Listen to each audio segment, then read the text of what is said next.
اسلام کے پاسبانوں، آج قرآن پڑھنے کے لیے ہمارے پاس ٹائم نہیں ہے، قرآن سننے کے لیے ہمارے پاس وقت نہیں ہے، لیکن میرے بھائیوں، جب اللہ کے پیارے نبی صلی اللہ علیہ وسلم تہجد میں قرآن پڑھتے تھے، اللہ کے نبی پر قرآن اترا ہے، اللہ کے نبی اپنی زبان مبارک سے قرآن کریم پڑھتے تھے، کس شیرینی کے ساتھ، کس مٹھاس کے ساتھ اللہ کے پیارے نبی قرآن کریم پڑھتے تھے کہ جناتوں نے قرآن سنا ہے، جناتوں نے قرآن سنا ہے تو قرآن پر ایمان لے آئے ہیں کہ ہم نے ایسا کلام، ہم نے ایسا قرآن کبھی نہیں سنا ہے، ایمان قبول کر لیا۔ قرآن میں کشش ہے، قرآن میں کشش ہے، اسی لیے کفار مکہ، ان کے بڑے بڑے سردار دشمن اسلام تھے، اللہ کے نبی کے دشمن تھے،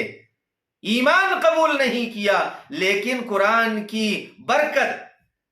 قرآن کی چاشنی ایسی تھی کہ قرآن ان کو اپنی طرف کھینچتا تھا۔ اللہ کے نبی جب تہجد کے اندر قرآن پڑھتے تو یہ کفار مکہ، دشمنان اسلام قرآن کو سننے کے لیے اللہ کے نبی کے قرآن کو سنتے اور چھپ چھپ کر وہاں جا کر کے قرآن کو سنتے تھے۔ جب آپس میں ملتے تو یہ کہتے کہ بھائی ہم اگر ایسا کریں گے تو ہمارے پیچھے جو پبلک ہے وہ کیا کریں گی؟ تو وہ تذکرہ کرتے اور کہتے کیا کریں، ہم سے رہا نہیں جاتا، محمد اتنی شیرینی اور اتنی مٹھاس کے ساتھ میں قرآن پڑھتا ہے کہ ہم سے رہا نہیں جاتا، اس لیے ہم قرآن سننے کے لیے کھچے چلے آتے ہیں۔ تو میرے بھائیوں، کفار کا یہ حال تھا، کفار جو ہے قرآن سننے کے لیے آتے تھے۔ اگر ایمان والا قرآن سنے گا، ایمان والا قرآن پڑھے گا تو میرے بھائیوں اللہ تبارک و تعالیٰ کی رحمتیں اترے گی اور پوری دنیا میں انقلاب آئے گا۔ یہی وہ قرآن ہے جس کی برکت سے اللہ تبارک و تعالیٰ نے اس قوم کو عزت عطا فرمائی جو زمانہ جاہلیت میں ان پر کوئی حکومت کرنے کے لیے تیار نہیں تھا، مردار کھایا کرتے تھے، ذرا ذرا سی بات پر سالوں تک ان میں لڑائیاں چلا کرتی تھی۔ تلوار تیز ہوئی یا نہیں ہوئی، اس کو آزمانے کے لیے کسی گردن پر اس کو چلایا کرتے تھے۔ وہی قوم جن کو مینگنیوں میں رینگنے والا کہا جاتا تھا،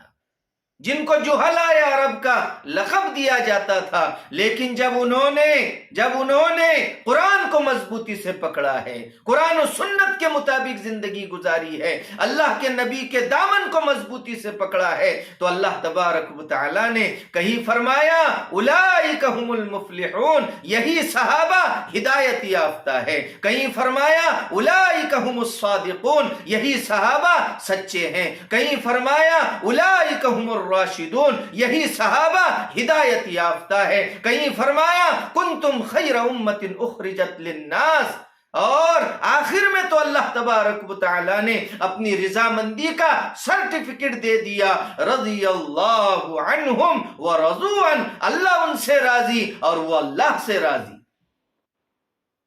اسی قرآن کی برکت سے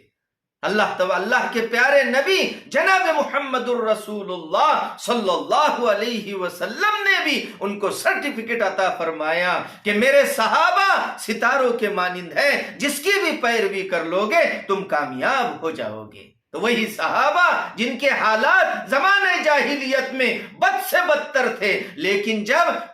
انہوں نے قرآن سے اپنے آپ کو وابستہ کر لیا، اللہ کے نبی کے ہاتھ پر ایمان قبول کر لیا، اللہ کے نبی کے دامن کو مضبوطی سے پکڑ لیا، تو اللہ تبارک و تعالیٰ نے دونوں جہاں کے اندر ان کو کامیابی عطا فرمائی۔ آج بھی اگر ہم کامیاب ہونا چاہتے ہیں تو ہم تمام کو قرآن کے مطابق، سنت کے مطابق زندگی گزارنی ہوگی، تبھی ہم کامیاب ہو سکتے ہیں۔ وہ معزز تھے زمانے میں مسلمان ہو کر، وہ معزز تھے زمانے میں مسلمان ہو کر، اور ہم خوار ہوئے تاریک قرآن ہو کر۔ اللہ ہم سب کو عمل کی توفیق عطا فرمائے۔